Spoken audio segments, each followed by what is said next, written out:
coisa muito tradicional na cultura oriental é você buscar entender a origem, né, o local que aquela pessoa que está dando aula, que você está conversando vem. É, e isso é uma forma da gente entender um pouco mais qual é a bagagem daquela pessoa, né? Enfim, qual a procedência daquele caminho dela. E é muito comum a gente falar assim, ah, você é aluno do fulano de tal, você é aluno de quem? Ah, sou aluno do fulano de tal, ah, entendi. Realmente, esse cara aí é 10. Aí, não, fulano de tal, opa, peraí, esse cara aí já tem uns casos estranhos aí e tudo mais. Então, isso é bem comum lá no Oriente. Fulano é discípulo de tal pessoa, fulano é discípulo de tal pessoa, não só de uma forma querendo dar um viés positivo ou negativo, mas como uma forma de você entender o que aquela pessoa aborda, né? O caminho que ela trilha. E isso mostra, isso vem lá de trás, né? Isso vem de uma prática muito antiga que se formou a partir de grupos, né? De comunidades, das sangas. Né? Se você vê as imagens, você sempre vai ver os praticantes em grupo, né? Pinturas antigas dos mestres conversando com os discípulos. E esse é um conceito que existe na cultura oriental muito forte e que se tornou até mesmo, vamos dizer assim, base fundamental para o desenvolvimento de algumas religiões, como é o budismo. Né? No budismo existem três, que eles chamam de refúgios, são três refúgios. E o primeiro refúgio é o Buda, né? O ideal do despertar, né? O ideal de alcançar aquele estado mental. O segundo é o Dharma, que é o ensinamento do Buda, o caminho do Buda, né? O processo que ele vai propondo ali. O terceiro é a Sangha. Sangha é a comunidade. Então, para eles, a comunidade, o grupo de pessoas é fundamental para que você alcance esse estado que é proposto, né? De despertar da espiritualidade, despertar da consciência, enfim, qualquer coisa nesse sentido. E é muito interessante, né? Como que isso é muito real, assim, né? Nós, seres humanos, a gente tem a tendência de se perder com muita facilidade, não só de fraquejar, de sentir para baixo, querer desistir, mas no sentido de se perder a nossa própria mente, de criar aqui concepções, verdades absolutas e me perder nesse processo que às vezes me afasta mais desse despertar, desse caminho espiritual que eu estou querendo fazer do que me aproxima, né? Então, se eu estou aqui sozinho, é muito fácil de eu virar um maníaco aqui, uma pessoa que inventa um monte de história para poder corroborar com o que eu já falo e etc. E, e se eu tenho um pouco mais de tranquilidade, de presença, de certeza, em grupo, eu vou conseguindo trilhar, encontrar isso com mais clareza, né? Mais clareza do que eu teria se eu estivesse fazendo isso tudo sozinho. Então, a Sangha ela tem esse papel fundamental e dentro das tradições espirituais que vem lá do Oriente e tudo mais. No yoga também é a mesma coisa, né? Existe até o famoso satsanga, né? O satsanga que ali o momento de troca pela verdade, né? Vai ter várias traduções interessantes, mas o satsanga é o momento em que você se reúne em grupo para poder falar sobre um tema, um professor falar sobre um assunto, e que também é uma prática muito fundamental, assim.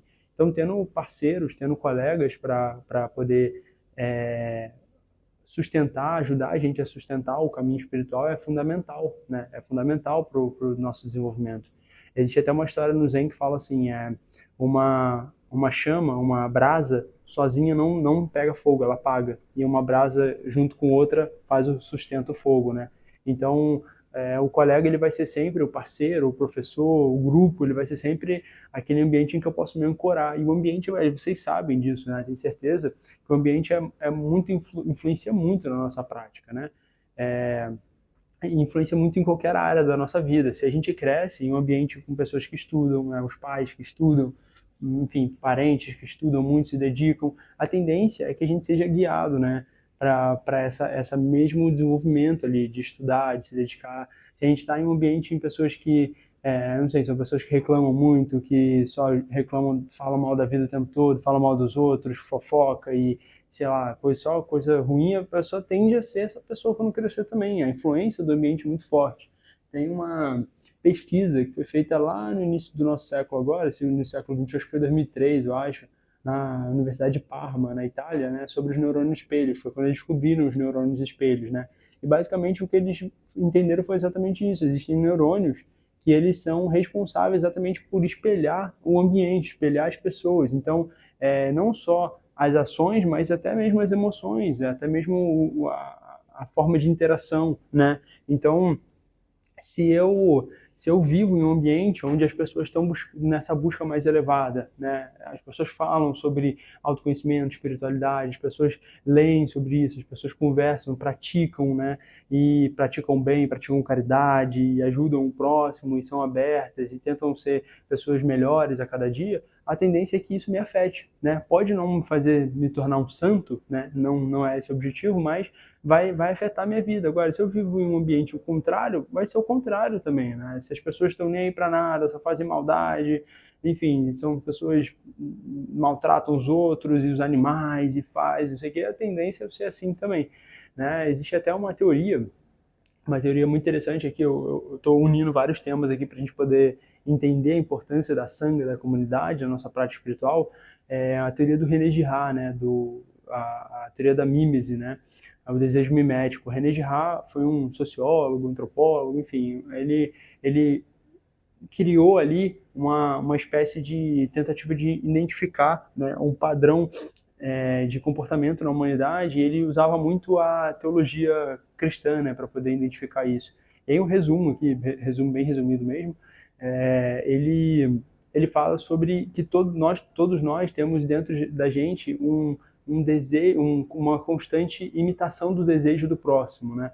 Então, se por exemplo a gente vê que um ser humano, a gente convive com uma pessoa e a gente vê que essa pessoa ela tem é, ah, ela conquista as coisas, ela tem um estilo de vida, ela pensa desse jeito, ela faz desse jeito, a gente tem a tendência de querer repetir, de querer imitar, né, esse padrão dessa pessoa. Então, a mímese, né, tem até aquele... vem lá de trás, né, dessa ideia de imitação. Então, a mímese é eu imitar você. Então, se você convive com por exemplo, aí ele cria o modelo de herói, aí não é bem herói, é um modelo mesmo. Então, se eu, por exemplo, sou uma pessoa que tem uma mímese em Cristo, eu vou querer ser igual a Cristo. E para poder eu ser igual a ele, eu vou tentar imitar o que ele faz. Então, isso acontece muito, por exemplo, no marketing. É muito utilizada a mímese no marketing, né? Os influenciadores, eu olho o influenciador lá. Agora acho que com esse exemplo vai ficar bem claro. Eu olho o influenciador que faz aqueles stories, né? Tipo, ai gente, olha só, chegou aqui na minha casa, não sei o quê. Aí eu vejo a pessoa com um fone de ouvido X. Aí eu falo, pô, eu tenho uma mímese nessa pessoa, eu tenho ela como meu modelo, né? Às vezes, e é interessante que isso, na maioria das vezes, é inconsciente, tá? A gente nem percebe o que está acontecendo. Mas no momento que a gente cria consciência, que a gente consegue escolher os nossos modelos de maneira mais assertiva, né? Realmente eu quero que o meu modelo seja esse, se é natural do ser humano a mímese, então eu escolho um modelo ali que seja mais conveniente, ali, convincente para o que eu quero chegar na minha vida. E por isso a comunidade é tão importante. Então a blogueira lá, o blogueiro vai mostrar lá o fone e eu vou falar assim, pô, eu quero ser igual a essa pessoa, eu quero ter o que ele tem, eu quero viver a vida que ele vive, eu quero imitar, né, ter essa mímese com a vida dele. Então, se eu comprar esse fone, eu estou mais próximo da vida dele. E aí eu vou e compro esse fone, né? Por isso que a rede social ela é um problema muito grande, às vezes em muitos aspectos, tantos aspectos. Eu vou até criar um vídeo sobre isso mais pra frente, para mostrar para vocês a quantidade de problema que é ficar vivendo a partir da rede social, né? Consumindo muita rede social.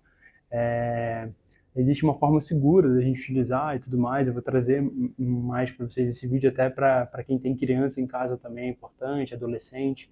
Mas enfim, então assim, você cria esse desejo e eu vou comprar esse fone para poder estar mais próximo dessa minha imitação. Isso serve de uma forma que eu estou dando um exemplo negativo, né? Enfim, estou virando consumista, mas isso serve também de uma maneira positiva. Então, como eu falei, se eu tenho uma mímese em Cristo, se Cristo é o meu modelo, é o meu ideal, eu vou imitar ele. Eu vou ser uma pessoa caridosa, uma pessoa bondosa, eu vou amar o próximo, eu vou, enfim, tentar dar o meu melhor, tentar me esforçar ao máximo, vou estudar os ensinamentos de Cristo e me espelhar naquilo tudo. E isso serve, eu estou dando um exemplo de Cristo, mas pode servir, por exemplo, a minha mímese pode ser o meu pai, né? Isso acontece bastante. A gente tem o filho querendo ser igual ao pai, né? E isso, óbvio, como eu falei, precisa se tornar, para ser saudável, o mais saudável possível, tem que se tornar consciente.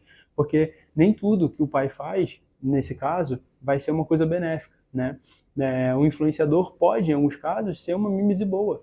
se eu olho para ele e falo, cara, eu tenho que entender que ele é um ser humano, né? Ele erra também, ele faz coisas que não são legais, e eu tenho que ter a mímese, ou seja, imitar ali coisas que ele faz, ações dele, pensamentos dele, que eu sei que vão facilitar esse meu processo, né? Que sejam positivos. Eu tenho que ainda ter um senso crítico, né? Uma noção ali do que está acontecendo, com uma consciência, não seja sendo algo automático.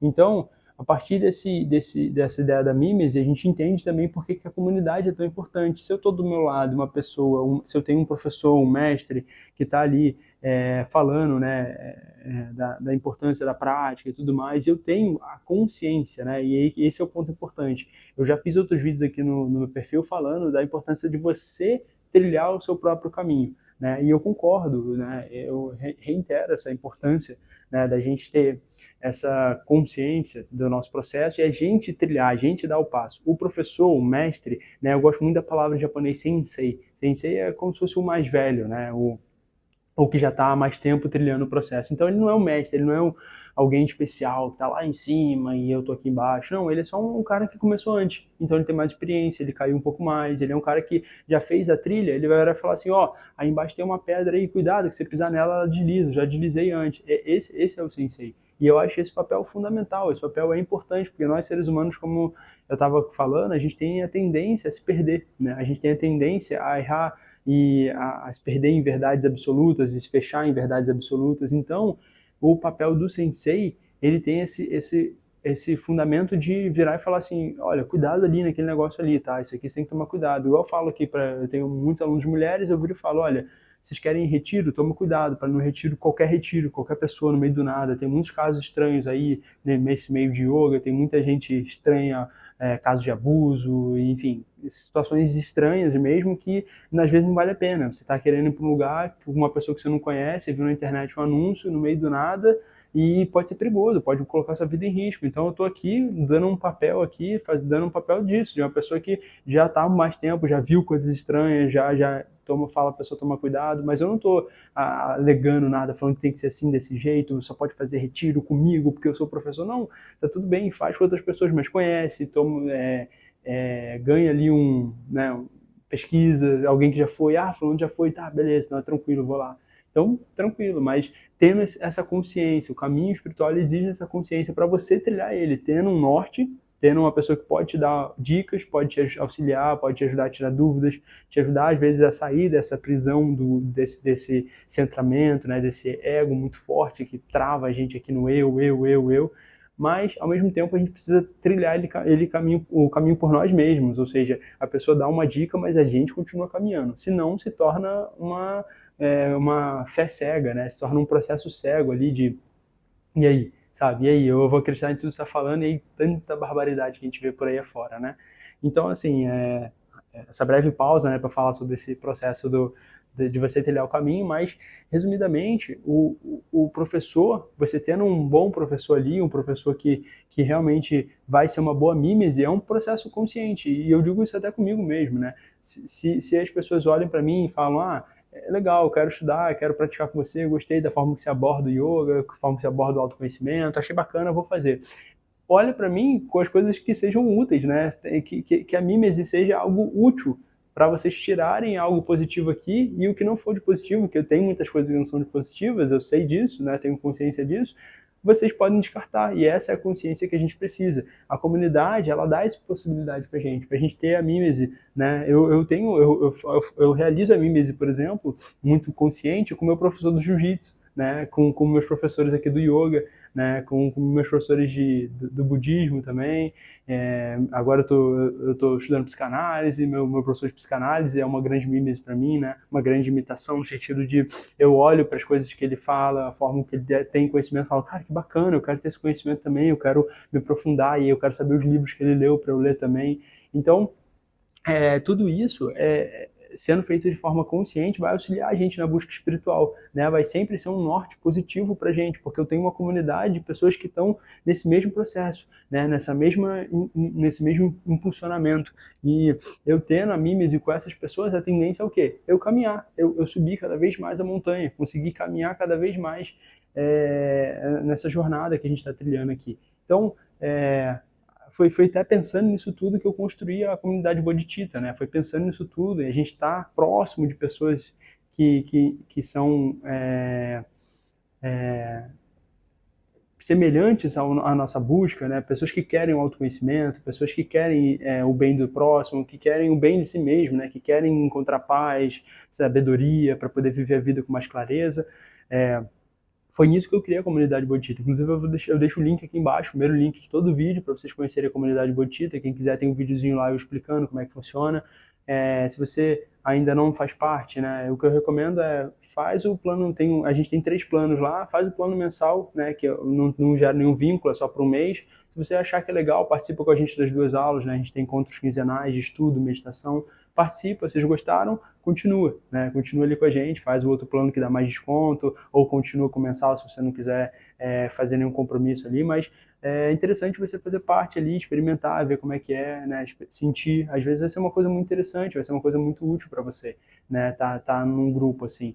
E eu sinto isso muito dentro de mim, né? Hoje eu tenho a comunidade Bodhicitta, não é só uma importância para as pessoas que vêm para cá para estudar comigo, mas a importância de eu estar querendo criar um ambiente com pessoas assim em volta de mim também. Então, a comunidade Bodhicitta eu criei pensando também no meu desenvolvimento. Eu quero pessoas, eu quero não vou dizer alunos, né? Eu quero praticantes que estejam ali junto comigo, né? Vibrando naquela mesma tentativa de buscar mais, de melhorar, de encontrar mais clareza, de despertar aqui dessa ignorância, né, que a gente vai vivendo. Então, sem esse pilar fundamental, né, a comunidade, a sangha, né, na nossa prática espiritual, a gente tende a sucumbir com muita facilidade, né? Não é à toa que eu sempre falo que esse tripé ele se repete em várias tradições espirituais, né? No budismo é o Buda, Dharma e Sangha. No catolicismo a gente vê lá, né, o Pai, Filho e Espírito Santo. No hinduísmo a gente vê a Trimurti, né, Shiva, Vishnu e Brahma. E, enfim, você vê isso repetindo em várias tradições. Você vê a importância disso no budismo, você vê que é um pilar fundamental para a prática espiritual. Então você vê que sem isso não existe o caminho que Buda construiu, né? O próprio Buda, né? Essa imagem que a gente tem tanto apego ali, tanta no sentido positivo, né? Tanta admiração, né? A pessoa conseguiu trilhar esse processo. Ele cravou para a gente a importância, né, dessa comunidade. Então, esse era o vídeo que eu queria trazer hoje, falar sobre a importância, né, desses parceiros na nossa prática espiritual, né, desse caminho de caminhar juntos, né? E, enfim, espero que tenha sido útil para vocês e a gente se vê no próximo vídeo. Tchau, tchau.